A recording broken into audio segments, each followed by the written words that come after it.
What's up guys, Syiler here and I am back with another video. This time we're on the 8.1.5 PTR taking a look at the new return in Brawlers Guild, and Brawlers Guild content is something I get pretty hyped for because it's this like solo player experience, you know, these challenging boss fights that you can go through. But not only that, once you get out of the arena you've got a bunch of people standing around you, they're cheering you on like, oh good job man, you know, they're giving you tips and buffs and stuff, and then they'll laugh at people who get bruised. So it's quite a nice, small, like, community experience. I enjoy it quite a lot.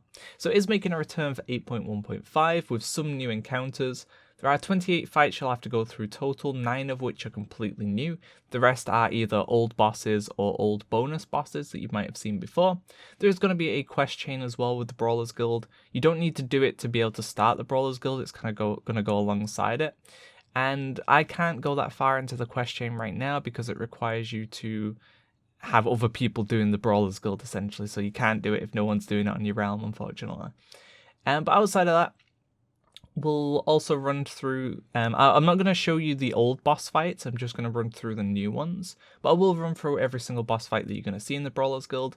And if you're new to the Brawlers Guild, you don't know what it is, it's basically a 28 fight experience. There's 8 different ranks, and you'll fight 4 bosses for each rank. Once you finish 4 bosses, you'll rank up and go to the next rank. And once you get to rank 8, you're done.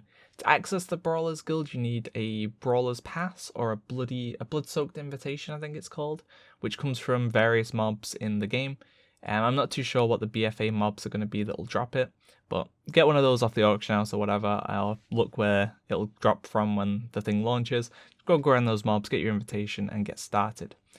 My character for this was 401 eye level. I tried to get it as close to live as possible because I couldn't copy my live character.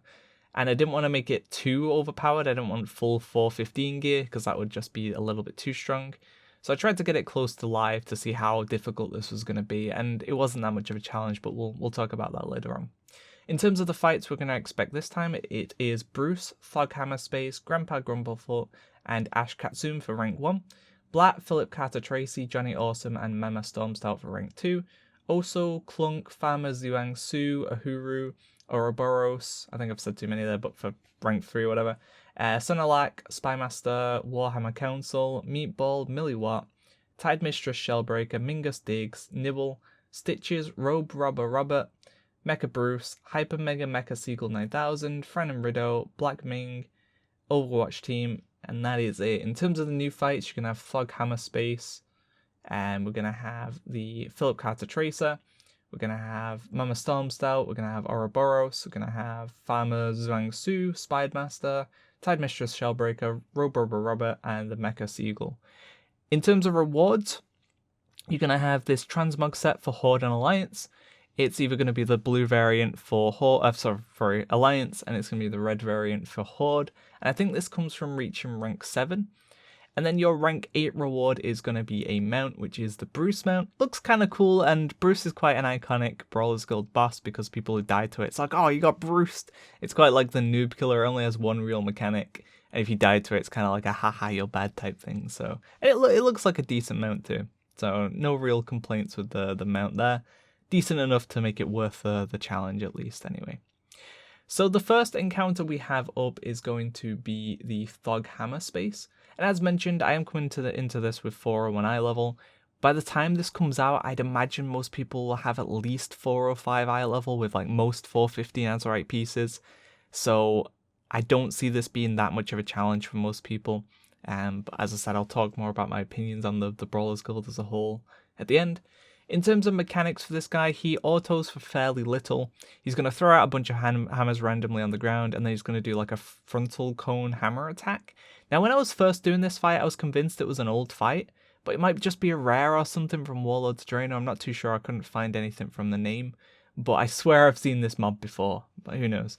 And maybe someone can kind of clarify where I've seen him before.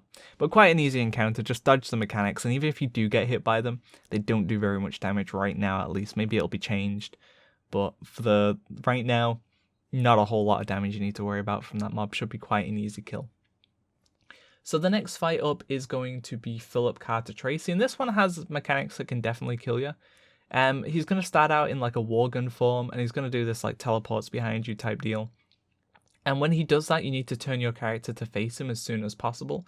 If you don't do that, then you're going to take a lot of damage. So just be ready for him to do this murderous intent. Turn your character up as soon as possible, or murderous swipes, I guess I should say, and you'll be fine. Now, a little bit later into his Worgen form, he will split and you'll have to face the right directions. I killed him a little bit too quick, so he went straight to his human form. I think it's around 30%. In human form, he's going to do this bullet shot thing that you need to interrupt. He's going to knock you back and do okay melee damage. But once again, as long as you're following the mechanics, you shouldn't have too much of a problem with that. Definitely shouldn't see the enrage timer at all. He doesn't have that much health, so as long as you don't die to the mechanics, DPS should not be a problem. The next one up is Mama Stormstout, and this was quite buggy on the PTR, but she essentially has 3 mechanics. The first is this smash, and she's going to put down this like soot on the ground, and when the wave comes, you need to stand inside it. It is going to do damage to you while you stood in it, but if you stand in it for a few seconds, you're not going to take that much damage. And then you won't be frozen by the wave. She's also going to summon that little basilisk. I didn't really do much with it. If it's doing too much damage to you, I think it's CCable, but it didn't really seem to have much HP either, so you could also kill it down if it is a problem. Next up is Farmer Zangu, and this guy's going to do I think it's water bucket or something. Watering can, there we go. And it's going to summon a tornado that goes in a line out of him facing you. So you want to stand still, let him do the watering cannon. You want to aim it towards these like piles of dirt on the ground. When it hits the dirt, it's going to spawn a vegetable, either a good one or a bad one. If it's a good one, it looks quite healthy. Then what you want to do is stand in it and you're going to get a 10% damage buff. I would recommend using cooldowns later on when you have about 3, 4, maybe even 5 of these damage buffs. I used them early because this was my first attempt on the fight. Didn't quite know the mechanics yet. But he has way too much HP to use it without the damage buff. So once you have a few stacks, now would be the time to use your DPS cooldowns and just burn him really hard. Don't stand it in the bad vegetables. Obviously they're going to be bad. But yeah, just make sure you're aiming him at as many of the pieces of dirt as possible. Ideally, you'd have him in a position where the watering can's just going to go over like 3 or 4 at once and you get really big value. But, just a couple at a time will work fine too. Just make sure you are moving after the spell has been cast, not before like I did there. Otherwise, it's going to go in the wrong direction. So the next fight up we have is the Ouroboros. And this one actually did quite a lot of damage to me. I feel like I mostly got hit by spells, but I feel like I didn't get hit, but maybe I did. I probably did. As far as I could tell, he only had 3 mechanics. One is these kind of purple circles on the ground. The second is, see, like there I took quite a lot of damage even though I didn't feel like I was in anything. So not too sure what that damage was from. But maybe I got hit by something or stood in the purple when they exploded or something. So he does the swirly beam. He's going to do these specifically aimed beams and he's going to put these purple things on the ground. Outside of that, as long as you don't get hit by any of it, you should be fine. You shouldn't really take any damage. So just make sure you're dodging the spells and you should be a-okay. Doesn't have that much HP, so should be quite a quick kill. The next one up we have is Spy Master, and this was quite a unique one. Out of all the fights, I thought this was one of the more like interesting ones. Now, I don't know if it's tuned properly or like is working properly at the moment because it seemed a little bit too easy, but the concept behind it was pretty cool. So it's basically a bit of a riddle game. He's going to put down these, 9 different items on the ground or creatures or whatever, and he's going to say one of them or give you a riddle towards one of them. So I spy an armored pet, so then that's going to be the turtle. The problem I have with this fight though is the things glow up before you get to them, so it kind of gives away which one it is. Like you should be able to, you should have to figure it out yourself. And you'll notice, it's kind of hard to notice now, but you'll notice on the next one it glows up before I get to it. The other mechanic he does is going to be this like knockback, so just make sure you not see like it glows up now before I'm anywhere near it. So I feel like it's only meant to glow up when you're actually on top of it, like congrats, you've got the right answer type thing. He is going to do that frontal cone, so make sure you are moving out of it when he casts it. He is also going to make you blind, and this is the part that also seemed a bit buggy too. Like he says, I spy a furry friend. And I feel like the dog showed up before I got close enough to it. Hopefully that's not the case and you got to kind of memorize where they were. But if not, that kind of takes away the difficulty of it if it basically shows you where they are. So maybe a bit bugged. Maybe I was just, too close to them and I was kind of making it easier for myself. But in general, I don't think it needs the thing that shows you. Next up is Tide Mistress Shellbreaker. And this was another unique fight. You basically have this little Tortolan, and you need to keep him safe. I'm not too sure what happens if he dies, because this was a one-shot, but I assume you lose the fight if he dies. So he's going to continuously keep trying to run into spells that hurt him. And at the end of the attempt too, I noticed that, like the poison pufferfish were clickable, and the flames of fire are standable. Like you can stand in them, they do very little damage. So you can actually clear the room for the little Tortolan and make it a little bit easier for yourself if you're being overrun by mechanics. But for the most part, I just kept picking him up, taking him to a corner of the room and throwing him down, getting some more uptime on the boss, and going from there. If you're ranged, this should be a lot easier for you because you don't have to run backwards and forwards. But as you can see here, I stand in the fire and it did like a couple of K damage at most. So I think you're meant to clear the room for him rather than picking him up so much. But yeah, both ways work. Just keeping the turtle safe and kill the boss. Not too much going on with that fight, but definitely a little cool concept once again. The next fight up is going to be the Robe Robber Robert. And this was another one with pretty interesting mechanics.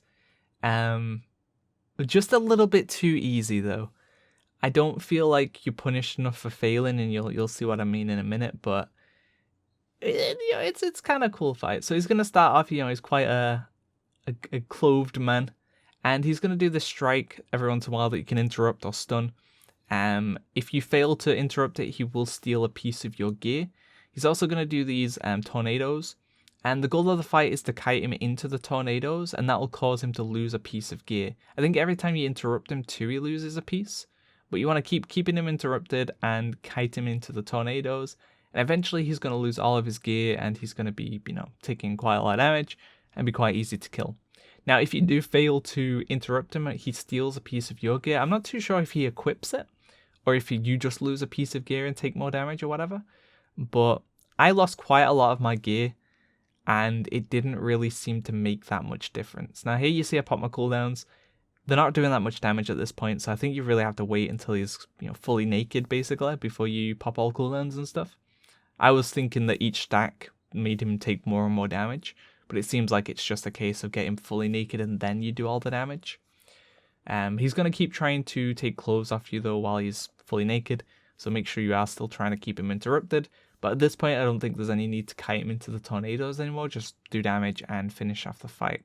So once again, quite a cool fight concept, but not difficult enough. Like, I don't feel like I was punished for making mistakes.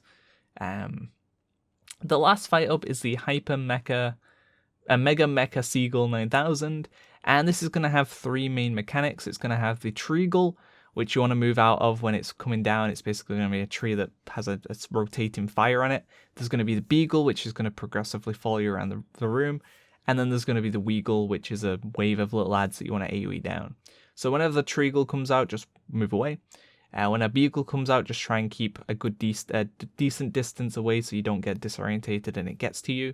And then when the Weagles come, just do some AoE damage and cleave them down. But really, this fight wasn't that difficult. You shouldn't really have that much problem with it at all, honestly. Like, there's just not enough going on. So overall, the Brawlers Guild, I thought was cool. Some of the fights, the bonus fights I hadn't seen before, so they felt kind of new to me, which was nice. The new fights definitely were interesting, but not difficult enough. They were just more interesting. And I want a challenge too. I don't want them to just be like, oh, that was kind of cool. I want them to be like, oh, this is really difficult. You feel achieved when you killed it. My main issue though is these mobs don't do enough damage and don't have enough HP. At this point, as I said, I'm 401 eye level. So when this comes out, we're going to be much more geared, doing a lot more DPS, having a lot more health. And we're just going to absolutely destroy these fights, which kind of takes away from the point of Brawlers Guild. So hopefully they go through another tuning pass and make these a lot more difficult for when they come out on live. Hopefully they're just scaled down now because we don't have the gear or something, even though you can buy the gear. You can be full 415 if you wanted to on the PTR. So I definitely feel like they need to be tuned up a lot. They need to be quite difficult. They need to be at the point where if you're not 410-ish, they're a good challenge, and hopefully that ends up being the case.